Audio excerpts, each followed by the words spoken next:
అంతిమ దైవ గ్రంథం ఖుర్ఆన్ 10 యూనుస్ సూరా ఆయత్ నంబర్ 66.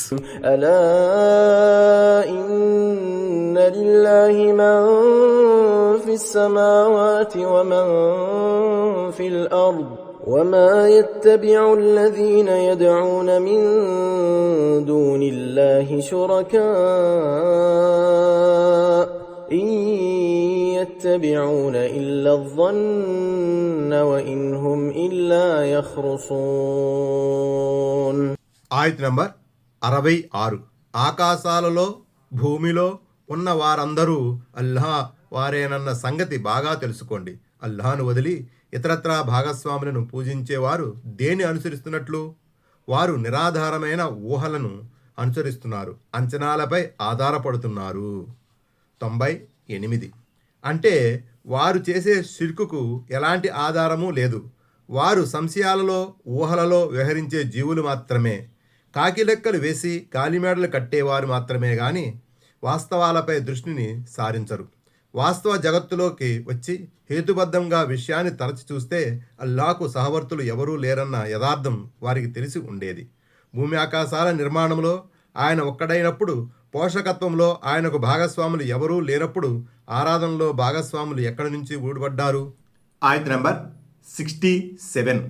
هو الذي جعل لكم الليل لتسكنوا فيه والنهار مبصرا إن في ذلك لآيات لقوم يسمعون. ఆయత్ నంబర్ 67. మీరు విశ్రాంతి తీసుకునేటందుకు ఆయనే మీకోసం రాత్రిని చేశాడు, పగటిని చూడగలగడానికి అనువుగా చేశాడు. నిశ్చయముగా ఇందులో వినేవారి కోసం నిదర్శనాలు ఉన్నాయి. ఆయత్ నంబర్ 68. قالوا اتخذ الله ولدا سبحانه هو الغني له ما في السماوات وما في الأرض إن عندكم من سلطان بهذا أتقولون على الله ما لا تعلمون. ఆయత్ నంబర్ 68. అల్లాహ్ సంతానం కలిగి ఉన్నాడని వారు అంటున్నారు. సుబహాన్ అల్లాహ్, అల్లాహ్ పరమ పవిత్రుడు. ఆయన ఏ అవసరమూ లేనివాడు. ఆకాశాలలో భూమిలో ఉన్నదంతా ఆయన సొత్తే. దీనికి గాను మీరు ఆపాదించే అసత్యానికి గాను మీ వద్ద ఏ ఆధారము లేదు. అల్లాహ్ను గురించి మీకు తెలియ మాటలు అంటున్నారా? 99. అక్కరలేని వాడికి ఆలుబిడ్డల అవసరం కూడా ఉండదు. సంతానము చేయూతనిస్తుంది. ఒకరు చేయూతనివ్వవలసిన అవసరం ఆయనకు లేనప్పుడు బిడ్డల అవసరం కూడా ఎందుకుంటుంది? 100. భూమి ఆకాశాలలోని వస్తువులన్నీ ఆయన సొత్తు అయినప్పుడు అవన్నీ ఆయన ఆజ్ఞలకు లోబడి ఉంటాయి, ఆయన చెప్పినట్లు వింటాయి. ఆయన ఆజ్ఞలను శిరసావహించడానికి అన్నీ సిద్ధంగా ఉన్నప్పుడు ఆయనకు వేరొకరిపై ఆధారపడవలసిన అవసరం ఏముంటుంది? తన తరువాత తన రాజ్యానికి ఆస్తిపాస్తులకు వారసుల్ని చేయాలని కొన్నవాడికి కొడుకుల అవసరం ఏర్పడుతుంది. కానీ అల్లాహకు అలాంటి అవసరాలు లేవు. ఆయన నిత్యుడు కాబట్టి అటువంటి ఒకే ఒక్క దేవునికి సంతానాన్ని ఆపాదించడం మహాపరాధం. కరుణామయునికి సంతానం ఉన్నదని వారు చేసే వాదన మూలంగా ఆకాశాలు పగిలిపోతాయేమో, భూమి బ్రద్దలవుతుందేమో, పర్వతాలు పగిలి తుత్తునీయాలు అవుతాయేమో. మరియం సూరా 90-91 అని చెప్పటాన్ని బట్టి ఈ ఆరోపణ దేవుని ఆగ్రహానికి ఎంతగా కారణభూతమవుతుందో ఊహించవచ్చు. ఆయత్ నంబర్ 69. قل إن الذين يفترون على الله الكذب لا يفلحون. ఆయత్ నంబర్ 69. అల్లాహకు అబద్ధాలను అంటగట్టేవారు ఎట్టి పరిస్థితుల్లోనూ సాఫల్యం పొందలేరని ఓ ప్రవక్త వారికి తెలుపు. 101. ఇఫ్తిరా అంటేనే అబద్ధాన్ని అంటగట్టడం అని అర్థం. ఆ పైన కజిబ్ అని కూడా అనబడింది. విషయాన్ని నొక్కి చెప్పడం కోసం ఈ విధంగా పర్యాయ పదాలను ఉపయోగించడం జరిగింది. అంటే వారు అబద్ధాలను కల్పించడమే గాక వాటిని అల్లాహకు అంటగట్టారు. 102. సిసలైన సాఫల్యం అంటే అది పరలోక సాఫల్యమేనని దీని ద్వారా విదితమవుతుంది. తాత్కాలిక ప్రపంచ జీవితంలో ఆస్తిపాస్తుల్ని కూడబెట్టడం సాఫల్యం అనిపించుకోదు. పరలోకంలో అల్లాహ్ ఆగ్రహం నుంచి, ఆయన శిక్ష నుంచి తప్పించుకోవడమే అసలు సిసలు విజయం. ఎంతోమంది దేవుని అవిధేయులు, అసత్యవాదులు సిరి సంపదలతో తొలతూగుతూ ఉండడం చూసి కొందరు సందిగ్ధంలో పడవచ్చు. కానీ ఈ కలిమి సాఫల్యానికి ప్రతీక కాదు. అందుకే దీని తర్వాత వచనాల్లో స్పష్టం చేయబడింది, ఈ ప్రపంచంలోని కొన్ని భోగభాగ్యాలు అనుభవించండి, ఆ తర్వాత ఎలాగో మీరు మా వద్దకు రాక తప్పదు అని. అంటే పరలోకంతో పోల్చుకున్నప్పుడు ఈ ప్రపంచం క్షణభంగరం. ఇక్కడి భోగ విలాసాలు తాత్కాలికమైనవి. ఆ తరువాత వారు యథాభరితమైన శిక్షను అనుభవించవలసి ఉంటుంది. కాబట్టి నేడు ప్రపంచంలో ఆర్థికంగా, వైజ్ఞానికంగా, శాస్త్రీయపరంగా ప్రగతి పదంలో దూసుకుపోతున్న అవిశ్వాసులు, ముష్రికులు, దైవ ధిక్కారులు ధన్యులయ్యారని, వారి పట్ల దేవుడు ప్రసన్నుడయ్యాడని భావించకూడదు. ప్రపంచంలో పరిశ్రమించిన ప్రతి ఒక్కరికి ప్రగతి, వికాసాలు ప్రాప్తిస్తాయి. విశ్వాసులైనా అవిశ్వాసులైనా భౌతిక ప్రగతి విషయంలో ఒక్కటే. అదలా ఉంచితే ఒక్కోసారి దేవుడు వ్యక్తులను, జాతులను, సమూహాలను పరీక్షించే నిమిత్తం కూడా కీర్తి ప్రతిష్టలను ఇస్తాడు. ఈ విషయం ఇంతకు ముందు కూడా పదే పదే చెప్పడం జరిగింది. ఆయత నంబర్ 70. في الدنيا ثم إلينا مرجعهم ثم نذيقهم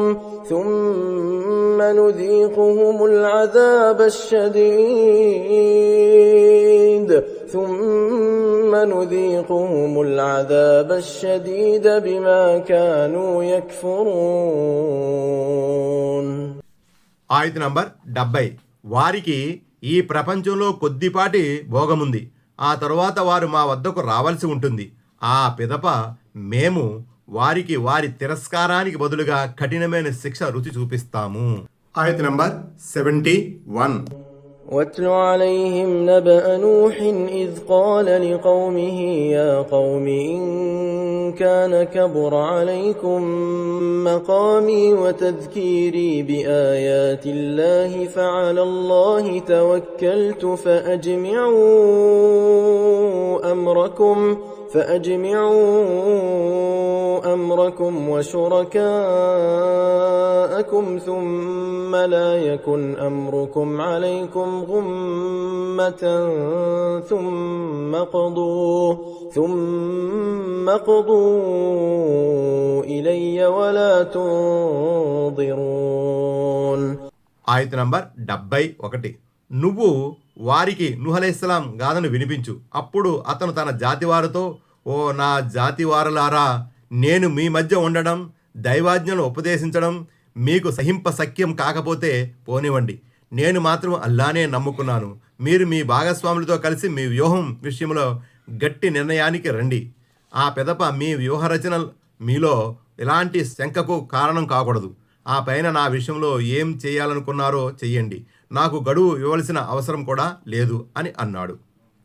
103. అంటే నాకు వ్యతిరేకంగా మీరు పన్నబోయే కుట్రలో మీ చిల్లర దేవుళ్ళు కూడా తోడ్పడతారని మీరు అనుకుంటే వారిని కూడా మీతో చేర్చుకోండి. 104. అరబీలో గుమ్మతన్ అని ఉంది. పైన ఆయతులో దాన్ని సంక, అనుమానము అని తర్జుమా చేయడం జరిగింది. ఈ పదానికి దాపరికం, అస్పష్టత అనే అర్థాలు కూడా ఉన్నాయి. దాని ప్రకారం పై ఆయతకు భావం ఇలా వస్తుంది, మీరు నాకు వ్యతిరేకంగా జరిపే పన్నాగం చాలా స్పష్టంగా ఉండాలి. ఈ విషయంలో ఏమాత్రము దాపరికానికి ఆస్కారం ఉండకూడదు. ఆయత నంబర్ 72. فإن توليتم فما سألتكم من أجر إن أجري إلا على الله وأمرت أن أكون من المسلمين. ఆయత నంబర్ 72. అప్పటికి మీరు విముఖత చూపితే నేను మీ నుండి ఎలాంటి ప్రతిఫలం కోరలేదు. నాకు ప్రతిఫలం ఇచ్చే బాధ్యత కేవలం అల్లాహ్ది. ముస్లింగా ఉండాలని నాకు ఆదేశించబడింది. 105. ఈ సందేశాన్ని అందజేసి మీ నుంచి డబ్బును గుంజాలని చూస్తున్నాడు అని ఒకవేళ అనుకుంటున్నారేమో. నాకు మీ ప్రతిఫలం ఏమీ అక్కర్లేదు. నాకు ప్రతిఫలాన్ని ఇచ్చే బాధ్యతను అల్లాహ్ తీసుకున్నాడు. మీ శ్రేయోభిలాషిగా మాత్రమే మీకు ఈ సందేశాన్ని అందజేస్తున్నాను. 106.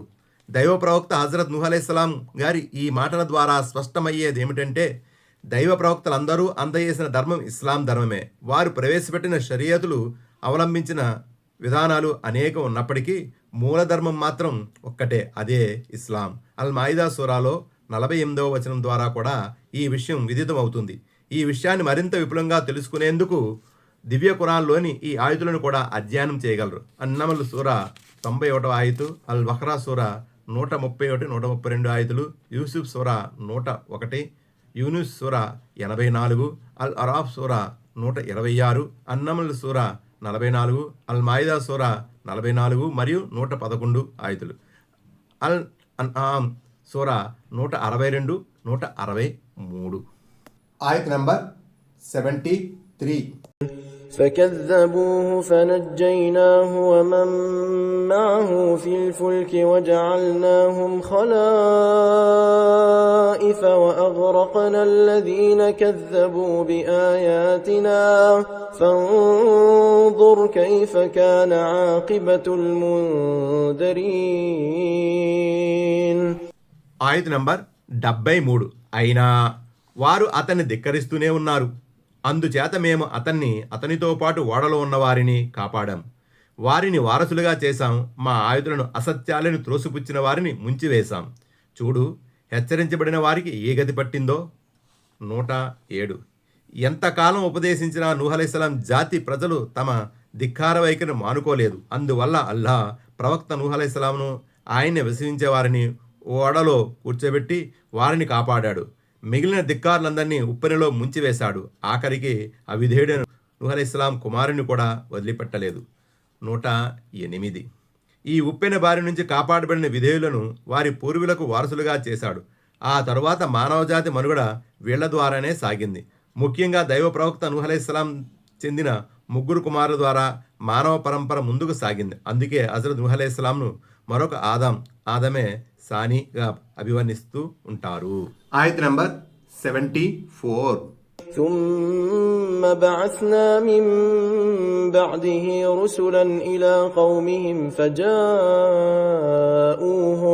فجاءوهم بالبينات فما كانوا ليؤمنوا بما كذبوا به من قبل كذلك نطبع على قلوب المعتدين. ఆయత్ నంబర్ 74. మరి నూహ్ అలైహిస్సలాం అనంతరం మేము అనేక మంది ప్రవక్తలను వారి జాతుల వద్దకు పంపాం. వారు తమ జనుల వద్దకు స్పష్టమైన నిదర్శనాలను తీసుకువచ్చారు. కానీ వారు మొదట్లో ధిక్కరించిన విషయాన్ని మళ్ళీ అంగీకరించడం అన్నది జరగనే లేదు. ఈ విధంగా మేము హద్దుమీరిపోయే వారి హృదయాలపై సీలు వేస్తాము. 109. వారు తీసుకువచ్చిన సూచనలు ఎంత స్పష్టమైనవంటే మంచి మనసు ఉన్నవారెవరూ వాటిని చూసి తరువాత ప్రవక్తల మాటను తిరస్కరించరు. 110. కానీ ఆయా జాతుల వారు దైవ ప్రవక్తల సందేశాన్ని ఖాతరు చేయలేదు. మొదట ప్రవక్తలు వచ్చి దైవ సందేశం వినిపించినప్పుడు వారు ముందు వెనుక ఆలోచించకుండా ఒక్కసారిగా త్రోసిపుచ్చారు. ఒకసారి త్రోసిపుచ్చిన తర్వాత మళ్ళీ దానిపై పునఃపరిశీలన చేయడానికి, ఒకవేళ పునఃపరిశీలన జరిపినా దాన్ని అంగీకరించడానికి వాళ్లకు అహం అడ్డుపడింది. తత్ఫలితంగా వారు శాశ్వతంగా విశ్వాస భాగ్యానికి దూరమైపోయారు. 111. అంటే మునుపటి జాతుల వారు ధిక్కార వైఖరి కారణంగా వారి హృదయాలపై ఎలాంటి ముద్ర పడిపోయిందో అలాగే భవిష్యత్తులో కూడా దైవ ప్రవక్తలు తోసిపుచ్చి దైవ వచనాలను ధిక్కరించిన వారి హృదయాలపై సీలు పడుతుంది. తమ పూర్వీకుల మాదిరిగానే వారు కూడా సన్మార్గానికి నోచుకోకుండా పోతారు. ఆయత్ నంబర్ 75. ثم بعثنا من بعدهم موسى وهارون إلى فرعون وملئه بآياتنا فاستكبروا وكانوا قوما مجرمين. ఆయత్ నంబర్ 75. మరి ఆ ప్రవక్తల తర్వాత మేము మూసా అలైహిస్సలాంను, హారూన్ అలైహిస్సలాంను ఫిరౌన్ వద్దకు, అతని సర్దారుల వద్దకు మా సూచనను ఇచ్చి పంపాం. కానీ వారు అహంకారం ప్రదర్శించారు. వారు అపరాధ జనులు. 112. ప్రత్యేకంగా ఎవరి పేరు తీసుకోకుండా అనేక మంది ప్రవక్తల గురించి చెప్పిన తరువాత మూసా అలైహిస్సలాం, హారూన్ అలైహిస్సలాంల పేరు పెట్టి ప్రస్తావించడం గమనార్హం. వారి ప్రాముఖ్యత, గొప్పతనాల దృష్ట్యా వారిని ప్రత్యేక రీతిలో ప్రస్తావించడం జరిగి ఉండవచ్చు. 113. దైవ ప్రవక్త మూసా అలైహిస్సలాం తీసుకువచ్చిన ఈ మహిమలను ముఖ్యంగా బనీ ఇస్రాయిల్ సూరా 111వ ఆయతులో ప్రస్తావించబడిన 9 స్పష్టమైన నిదర్శనాలు. 114. అప్పటికే వారు నేరాలకు పాపాలకు అలవాటు పడిపోయి ఉన్నారు. అందువల్ల దేవుడు పంపిన నిదర్శనాలను తేలిగ్గా కొట్టిపారేయడానికి వారు ఏమాత్రము జంకలేదు.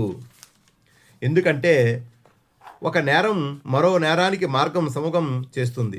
చెడు చేస్తున్నప్పుడు మనసులో ఏ కొసాన భక్తి భయం ఉండదు. ఫిరౌన్ జనులు అప్పటికే దుర్మార్గంలో బహుదూరం వెళ్ళి ఉండటం వల్ల మూసా అలైహిస్సలాం సందేశాన్ని త్రోసిపుచ్చడానికి ఏమాత్రము తడబడలేదు.